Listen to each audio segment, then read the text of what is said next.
We are very fortunate today to have Neal Patel with us for our last keynote speaker of the week. Neal Patel is a principal product manager at Amazon's Seattle headquarters. Prior to arriving to Amazon, he had worked at Google for about 9 years, where he led a team of software engineers and data scientists charting the terrain of human emotion. Including how, why, and what we feel. He's a computational sociologist and has presented at the World Affairs Seminar for the last maybe 3 or 4 years now. So we're really happy to have him back. So without further ado, I'll hand it over to you, Neal. Thanks so much, Stuart. Can everybody hear me okay? Thumbs up. Awesome. First, I want to apologize, everybody. I was supposed to see you earlier in this week. I have a rare heart condition. It makes my heart beat like a machine gun. It is very disconcerting. I had a procedure for it back in my early or late 20s. It comes back every now and then, and it could be something much more serious when it does. So that took me away from you, and I'm sorry. I'll say that when I sat there in the ER, I thought to myself, this talk could be the last thing I do on this planet. And I thought it would be worth it. No lie, I do. There's a reason I come back every year. You're a very unique and special group of people. And the opportunity to at least give you a perspective and see if it sticks maybe a few years later is important. It's also one that people did for me. I remember that some of the talks that I listened to when I was in high school preparing for college, or like in college preparing for the quote unquote real world, were the most influential. And I remember looking at them and saying, I want to give that talk one day. And so I feel like this is what I'm here to do, which is why today, so we're going to go through this today, but I also am leaving more time for questions because usually there are a ton. And I'm sure you have a lot in your mind if you're talking about environmental racism. And I happen to work at Amazon. So anyway, why don't we get started? I thought we could start, and I apologize to those of you who haven't had breakfast yet, but I thought we could start with a Polish sausage. There's no appetizing way to display a Polish sausage. I promise you that if you haven't had one before, they taste really good. It's not the kind of food you eat with your eyes. You usually eat it at like 3 in the morning. Then your eyes aren't working very well for you, but they're excellent. In particular, I want to talk about a Polish sausage stand. Actually, I want to talk about another Polish sausage stand, two Polish sausage stands that happen to sit within 20 feet of each other by the highway in Chicago. And if you drive down I-94, just past Roosevelt, where the city gets real, one of the things that you'll see are these two Polish sausage stands. And you may ask yourself, why are there two Polish sausage stands with identical menus next to each other by the highway? And it turns out that that wasn't always the case. These are the two Polish sausage stands back in around 1950. And we're looking at the corner of Maxwell and Halstead Street. Now, this one over here on the far right with the Coca-Cola sign, and this one over here in the bottom left with the Vienna Red Hot sign. They're related in a couple different ways. The original owner of the one in the upper right, Jim Stefanovic, was an immigrant to the United States who came over in around, I believe it was 1939. Stefanovic had an idea, which was to create a new kind of sandwich. And he teamed up with, and I kid you not, this is a real person, Slutkowski, the sausage king of Chicago, to bring over a Polish sausage, pre-cooked, that they could easily sell through these two stands. They built the first stand right here, I believe, actually, this is the one. And then Jim hired his cousin about 10 years later to help him run the place. The cousin decided to open up his own Polish sausage stand right across the street. which led to something of a Polish sausage arms race, if you will. This stand decided that it wanted to stay open 24 hours, so the other one did. One of them added fries, so the other one did. Up to today, where we have two identical menus next to each other. Now, what's cool about the Polish sausage stands is not just the food, but where it was served. So you're looking at photos of a place called Maxwell Street. Maxwell Street's a special place in Chicago because as early as the 1800s, it was a destination for immigrants, particularly immigrants from Eastern Europe, particularly Jewish immigrants. When they collected there, about, say, 40 years later, or actually, no, somewhat at the same time, migrants from the southern United States who were leaving Southern Reconstruction, which we'll talk about in a minute, also settled there. This became a neighborhood where lots of people who were leaving other places ended up in Chicago. But the result of it was a very vibrant culture that you see here today. What you're looking at is commerce. This picture is from around 1953. It's commerce, it's culture, and look at the faces of these pictures. These are white faces. These are faces of color. These are ethnic faces standing side by side, eating in the same place, which was unprecedented at that point in history.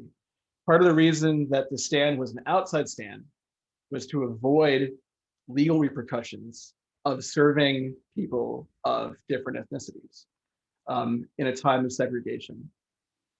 Similarly, in this picture, we see the famous Maxwell Street Sunday Market, which was both a site for a lot of interesting cultural commerce, but also capitalism. In the economy of the 1930s, particularly in the economy of those leaving the Reconstruction South, Maxwell Street was a neighborhood where they could make money. They could engage in trade, they could start businesses. Many of the clothing businesses that we use today started out as tiny shops on Maxwell Street. In fact, Maxwell Street was also the home of some of the most popular jazz artists of our time. This picture on the right and that or left, and that is a Gibson stack right there, if you can see it, are jazz artists and musicians who brought the music from the South to the urban context of Chicago and created what we now know as the so-called Mississippi Blues. These were people like Howlin' Wolf, people like, I believe it was Stovepipe Dan. They had a number of other really colorful names. And then there were also other characters on Maxwell Street. Characters like, was it Chicken Joe Casey, who's a guy who literally, or no, Chicken Casey Jones. Casey Jones, the chicken man. He used to run around with a chicken and perform with the chicken. When I was a graduate student at the University of Chicago back in 2004, he was still kicking it with the chicken by the Polish sausage stands, doing his spiel, where he had a phone that he would talk to that wasn't really connected to anything. And his bit was that he was talking to the chicken and the chicken was responding. And it's hilarious. Over here, Levitt's Delicatessen, famous for their corned beef. That corned beef still exists. The Southern Reconstruction that everybody was leaving was a process, right? One of the things we don't realize about so-called emancipation is that the original emancipation laws, as enacted by the states, basically said, you're no longer slaves, but stay where you are, work for wages, if you're lucky, and just chill. We'll figure out the rest. Effectively, slavery continued for many years after the Emancipation Proclamation. And not coincidentally, it continued in the states that relied on slavery economically. Now, there were those who had attempted to leave slavery and develop their own form of economic power, i.e. farm themselves, i.e. Start their own businesses. That was often impossible because banks wouldn't loan money, because capital was scarce. And so it meant relying on the government, which enacted laws that effectively made it impossible for people to live in the South. So they left, and they brought their stories with them, and they came to places like here. Now, the point of this whole talk is to ask two questions. One is, what happened to all of these people? And two, why does it keep happening? And to underscore all of this, I want to show you this picture. This picture looks like it's from back in the day. But if you look at the actual skyscrapers in the background, that's the Sears Tower. That's also another building that was built in around the 1990s, I believe. This is really recent. This is right before the city of Chicago tore Maxwell Street down. And when I say tore down, I mean this is what Maxwell Street looks like today.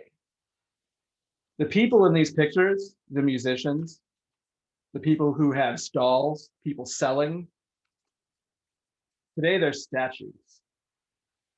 They're statues sitting on benches in an empty urban zone. An empty urban zone built in a way that now it has business hours. Now it has laws and ordinances. And it's not coincidental that there is a police car or a security car, you can see it in the far back of the picture, ever present on Maxwell Street. And those Polish sausage stands, those don't sit at the corner of Maxwell and Halsted.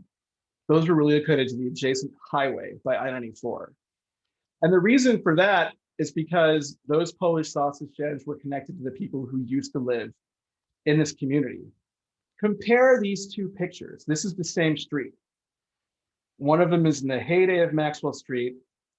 One of them is after the city of Chicago decided to develop Maxwell Street, a process which involved relocating all current residents to other parts of the city, actually the suburbs. They were evicted from the city.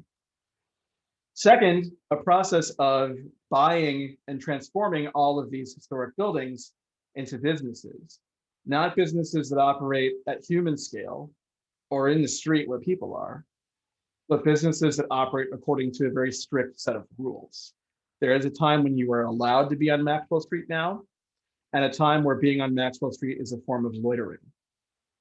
There are people who hang out on Maxwell Street who are treated as acceptable. Those are the university students. There are people who hang out who are policed. Those are the local residents. Now, an interesting question kind of emerges. When you look at other parts of the country, this is South Lake Union. This actually is the corner of where my old Amazon office used to be. This is also South Lake Union. Now, one of the interesting things about South Lake Union is it also has its own history of culture. South Lake Union is where bands like Soundgarden and Nirvana found practice space to be able to play music.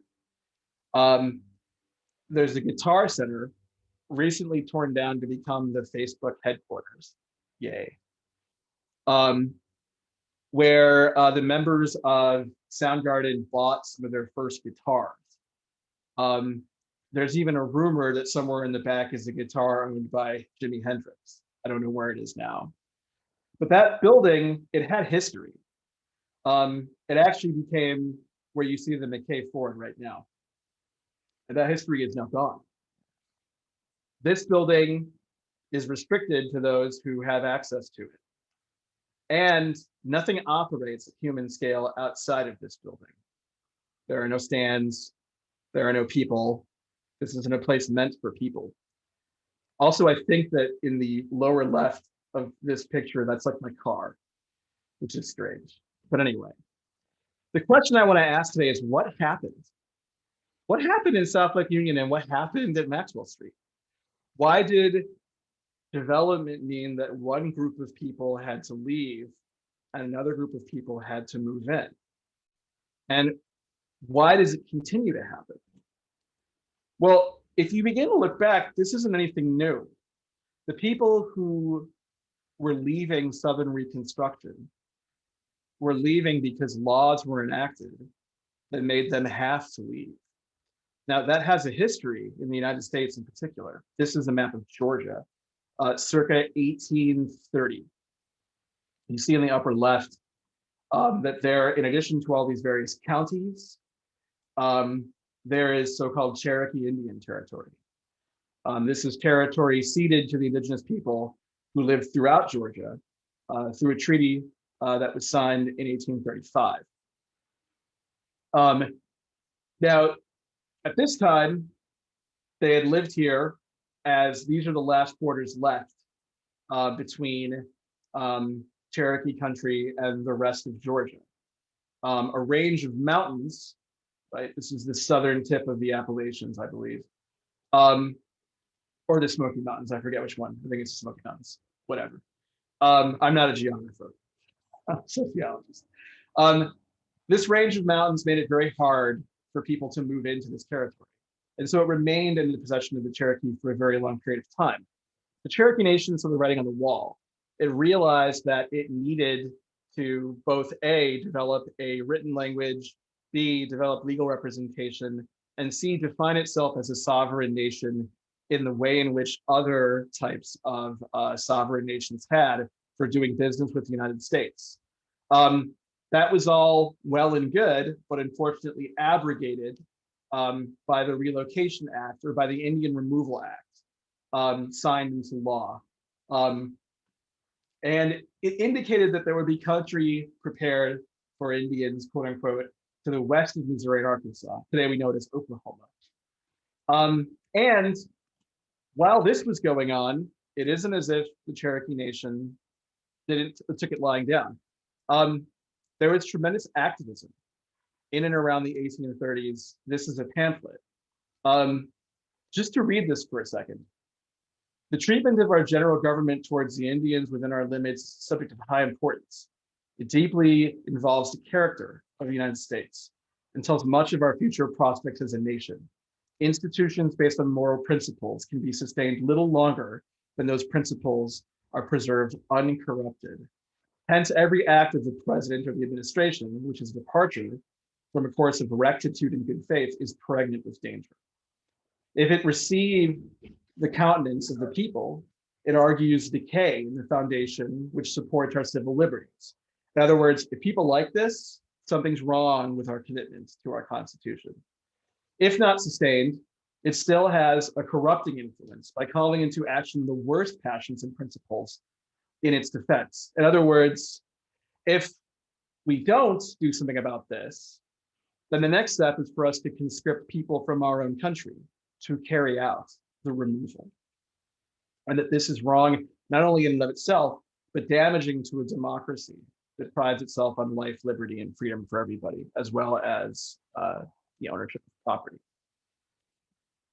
And yet, by 1866, the Cherokee wound up in a treaty that effectively moved them to Oklahoma.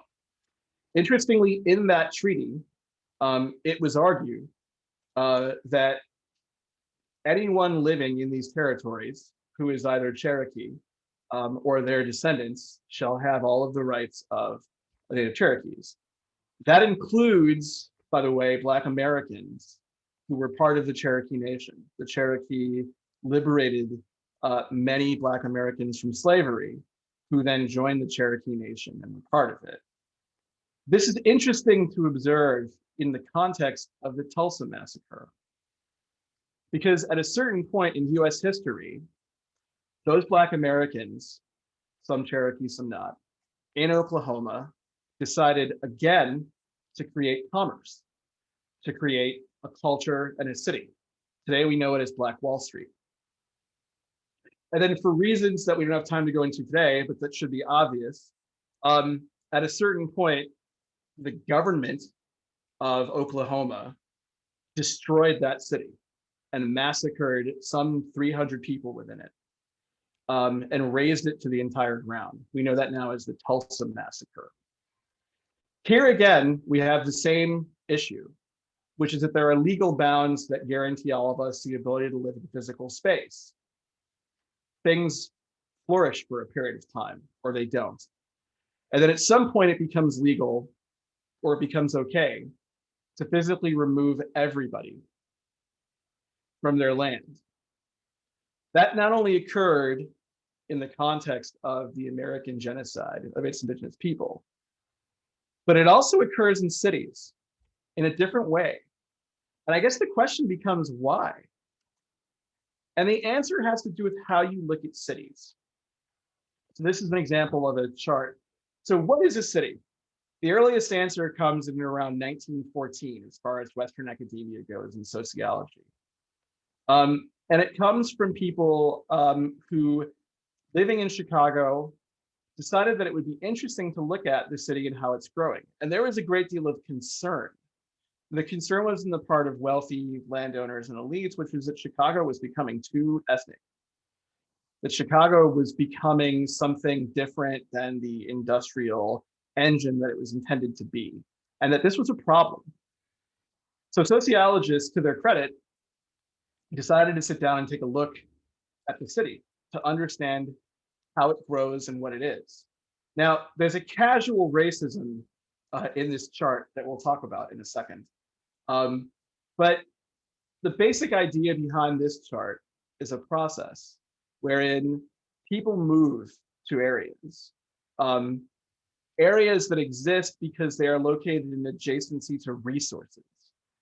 For example, Chicago, at the mouth of Lake Michigan and on the Mississippi River, became a great place to move goods.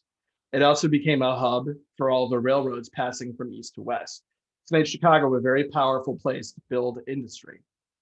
The argument that Park and Burgess made is that that begins in a small circle. We call it the loop. In that place, we have all of the heavy industry, we have all of the technology, and all of the buildings required to manage it. External shocks occur. In this case, what we're talking about is displacement, right? Either through immigration, the movement of people to a country, that would be the wave of immigrants that came in the 1800s, or through things like Southern Reconstruction, right? The willful removal of people or the flight from a situation where an individual cannot live with freedom, cannot make a living, cannot survive. The results are transitional zones. And what we see here in this map of Chicago, as it were, are transitional zones of Little Sicily, the so-called ghetto, Chinatown. And these are all areas that are populated by people who worked in the first zone, but that do not live in it because it was determined that they should not. Now, we talk about this process in the Chicago School of Sociology as if it were a natural process. There simply isn't room, so people move outward. That's not really what's going on here. What's going on here is that we don't want these people to live in the center. We don't want them to live near us. Racism plays an immense role in determining where they end up living. So they live somewhere, and then they enrich that with their culture. Zone 3, the so-called zone of working men's homes, this is a problematic chart, represents second waves of immigrants, right? The so-called Black Belt of Chicago was an attempt to at least categorize the fact that many of the people who worked downtown and in these industrial areas weren't allowed to live there. And so they lived in these places, these lower income places in what we call zone 3. Now, zone 4, the residential zone, represents what they call the bright light area, right? The bright light area being the areas that were newer, that could be constructed later, which in the logic of the turn of the century and sort of pre-suburbanization, were considered the nicest places to live. Over periods of time, people began to move to these so-called suburbs or bedroom communities because they could afford a nicer house, live in a less crowded place, and they could commute into work. That began the so-called commuter zone. Now, when we say this, we're talking about urban areas that now are all encompassed within inside the entire city of Chicago. We aren't even talking about the suburbs yet. But as we begin to move further out from the city, we begin to see the logic of how the city operates in place, which is that there are things the city needs to do, and then there are the people who need to do those jobs. Some of them are seen as essential. Some of them are seen as a problem. Now, why does that matter today? Obviously, cities are different. Today, our cities are global. Today, we live in a world where the economy doesn't exist in a physical place, but it exists all over the world at the same time. Or at least that's the mythology we like to believe in the 90s. Many authors, Saskia Sassen being one, have pretty much destroyed that myth. Why? Because they began to look at the economy of globalization. They began to look at why cities changed and adapted to the new global economy. And if we think of globalization as an external shock, i.e., something that causes people to move to a city or rearrange things in a city, then we have to ask ourselves, what was the shock? What was the process? We can summarize that relatively easily. So in the United States, roughly up until the 1920s, we had lots of people working in factories, so-called primary industry employees. These included the people who would be the skilled artisans who would work with machinery, who would train people, the line bosses, the workers themselves. The tertiary industry employees, i.e., the people who were in charge, would be the people who were in the corporate offices, the people who were responsible for organizing and running all of those industrial factories. What we notice is that right around the 1920s, things begin to change. This actually gets worse over time, but you begin to see tertiary industry employees increasing and primary industry employees decreasing. We also see a decline in so-called secondary industry employees, which is a different category, but the first two are the most important for this comparison. The number of knowledge workers relative to the number of people who perform other types of jobs begins to increase. Now, over time, what this means is that a larger form of displacement occurs. Jobs that require labor that we can afford to do more cheaply in other countries with looser labor laws, those shift overseas. Jobs that require exploitation, because they would just be cheaper to do, need to move to a place where we can afford to pay people less. The result is that we have cheaper products, theoretically. But it also displaces American workers. They're not the ones doing these jobs. People in other countries are. Now, in order to solve these problems, the first layer of it is to make sure that you can actually run a company when you have your manufacturing occurring in a different country altogether. To run a company like that, you need a thing called command and control capacity. In other words, you need people who can coordinate the work across borders of all these different types of people, right? So, for example, if I'm running a mining operation overseas, it may also need some form of security support. It may also need some form of logistical support. Just being able to do work overseas isn't enough. We have to be able to extract the value of the work that we create. So we create very complicated command and control apparatus to solve that problem. It also means that certain parts of cities need to be redesigned to meet the demands of that command and control operation. In particular, sure, things like docks, right? Things like ports. These are all important elements, and there are segments of cities that are dedicated entirely to ports. If you happen to live in these areas when they're building the port, you're going to have to move. But second, there's something more subtle happening, which is discussed in this book, also by Saskia, which I think you should read. And that is that we need to find a place to put the people who do all of the knowledge work. And we pay them a lot of money because they're the workers who allow us to be able to have such great global command and control capacity. They're the people that allow us to have a sweatshop overseas and build our products for that much cheaper. We need to build skyscrapers and things that we think will attract them.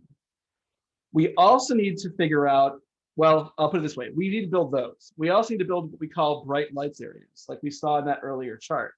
We need to build places that will attract them to the city. And so urban planners need to create these little zones called glamour zones that they feel provide the amenities that knowledge workers need.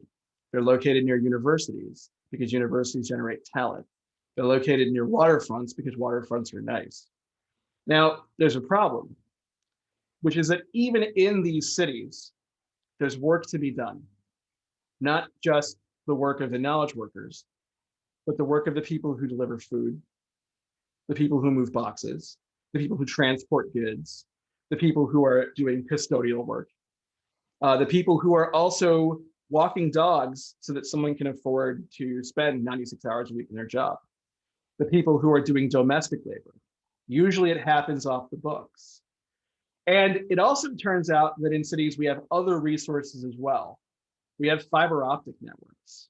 At the end of the day, in the 21st century, if I want to run a company that has offices all over the world, I need to be able to communicate with them in real time. I can't afford to wait a day or two to figure out what happened in my factory in Beijing or in Shanghai.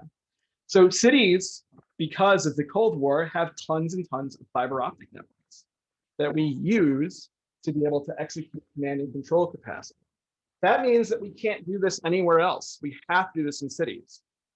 And as we begin to build cities to attract knowledge workers, we begin to forget about the people who do all the other work that makes cities run. Those are the people who end up living in the foreground of this photo. They live in the crowded urban ghettos. Now, we can look at these conditions and we can talk about the disparity in terms of access to resources, in terms of access to government and infrastructure, in terms of political participation. We tend to classify all of that under the idea of environmental racism, which I'm not going to retread because we're all aware of that by now, I'm sure this week. But what I want to argue is that in order for globalization to occur, there is a process of segmentation and desegmentation. In other words, we all know that we need downtown Chicago, located in the right of this picture. The big financial buildings, these physical skyscrapers, these imposing figures, they're built and maintained and they're clean. And we take really good care of that part of the city. That part of the city serves a function. The other part of the city where the people who do the building, do the maintaining, do the cleaning, that's much more like the foreground of this. It's considered optional. And if it needs to be destroyed to make room for more knowledge workers, it will be. Now, if we return to this picture for a minute, one of the things we begin to realize is that as people begin to move back into cities to do the work, because that's where the fiber optic cables are, that's where the global economy happens, all these people who helped build the city, people in zone 2, people in zone 3, they have to go. And they have to go because that's how we historically have dealt with a problem like that. Those are the areas of so-called desegmentation. Now, how does that occur? Well, it doesn't happen overnight. It happens with investment, right? It happens with the definition of areas of the city that have to be developed, and then real estate developers who come in and do that work. But when we think about development, we think about it in a very specific way. We think about it as building a Starbucks. And in so doing, we have already made a decision about who actually lives there and who will live there. We don't consult the local businesses. We don't talk to the local community because as far as we're concerned, it doesn't really exist. And this leads to kind of a contradiction that Richard Lloyd called neo-bohemia, which is this. One of the things that Park and Burgess brought us to with this diagram was not just this sort of sterile view of how the city works as a process, but that in these zones, the magic of the city, and this is the good part of Park and Burgess, is that visiting Little Sicily, visiting Deutschland, visiting the Black neighborhood, visiting Chinatown, visiting the secondary immigrant settlement. These are exciting, enriching cultural experiences. It's only in the city that you can have different ethnic groups, at least at this point in history, living side by side, creating urban space and urban culture.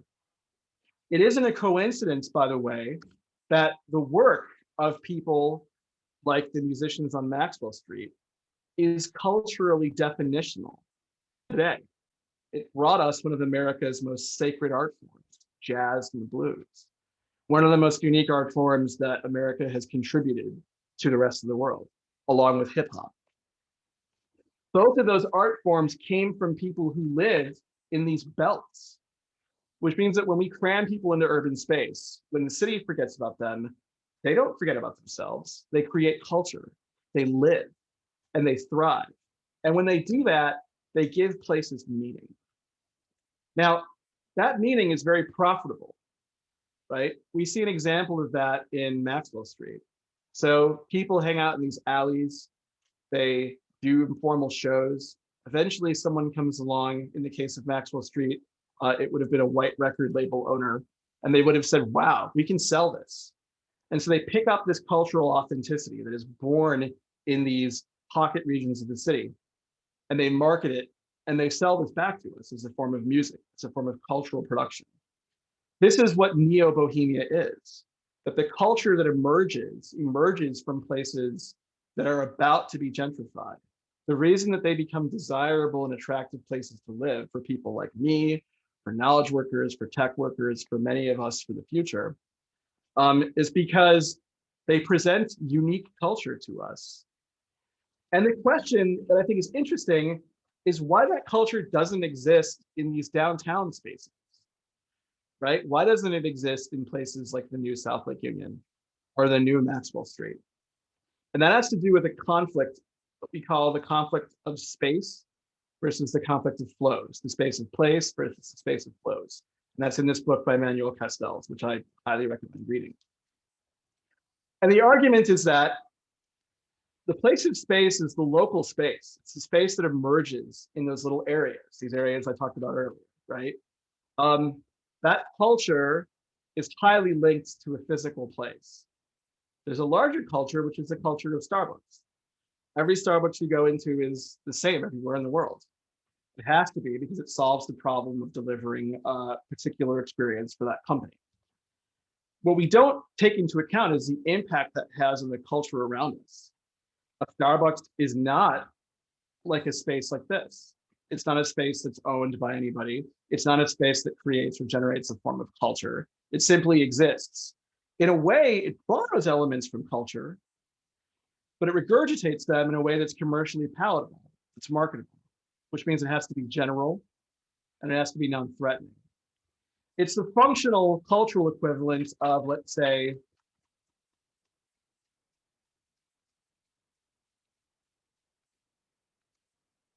these statues.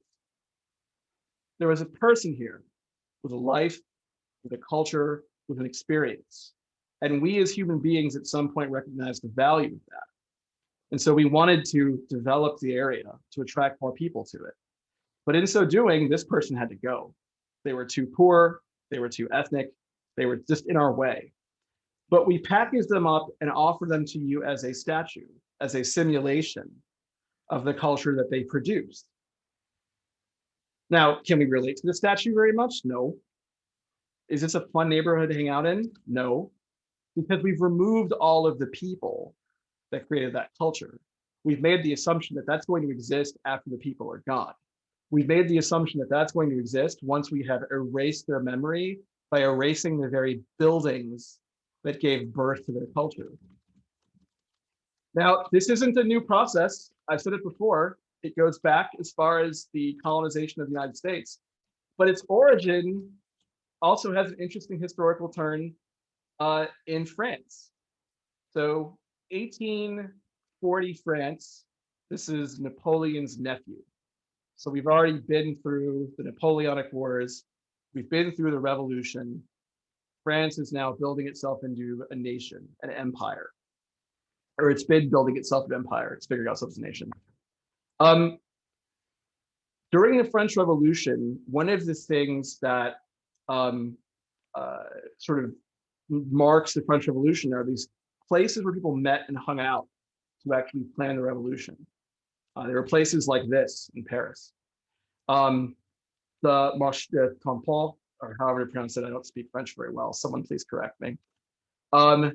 It's a place just like Maxwell Street. It's an open air market. It's a place where people began to create the culture that would become what was fashionable in France over time. And it happened in these intimate little street corners.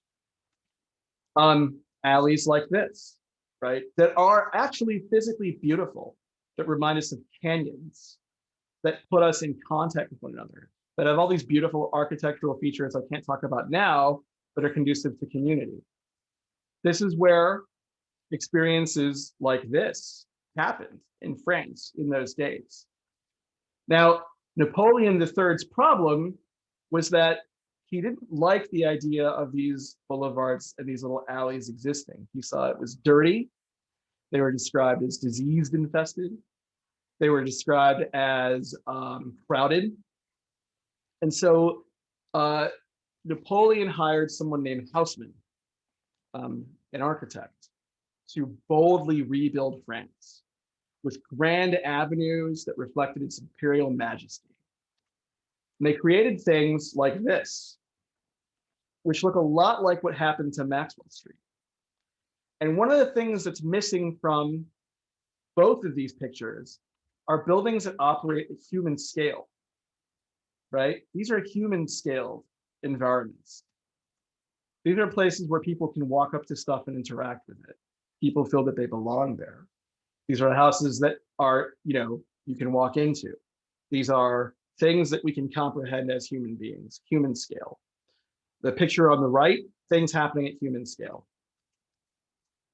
As an example of what's not happening at human scale is a police and highly regulated and regimented environment like this. The human being looks at this and asks themselves, where do I fit in? What I'm supposed to be doing here is walking through and not staying attention and not loitering or things like that. Well, there's a reason behind that, which is that the so-called Third Republic didn't like the idea of a revolution occurring again. And part of the French Revolution was that a lot of the planning for it occurred in these tiny little backwater so-called alleyways of Paris. This is a map of Paris.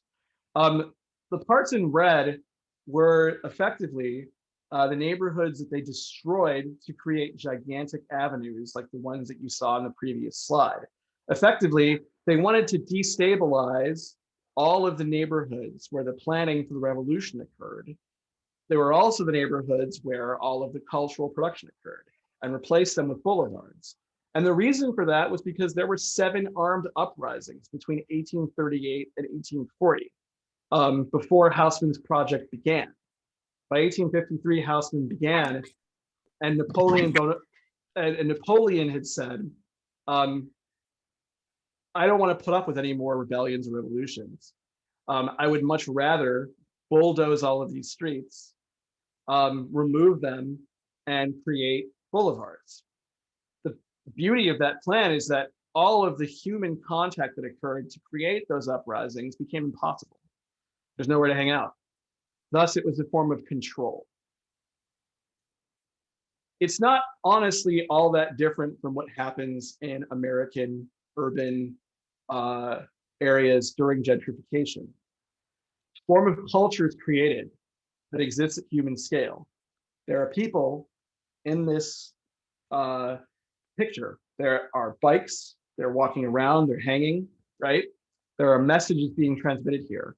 There's a conversation going on this building that reflects a cultural conversation that's occurring between these people. We can read this building and we can reflect on it. And in that sense, in a very Heideggerian sense, that building belongs to us, it's a part of us. We're a part of it. It reflects our current culture and our history.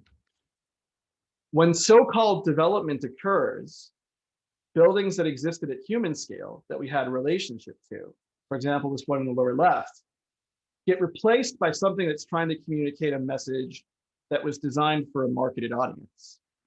It takes some of that culture, it waters it down, and it brings it back to us as a simulation.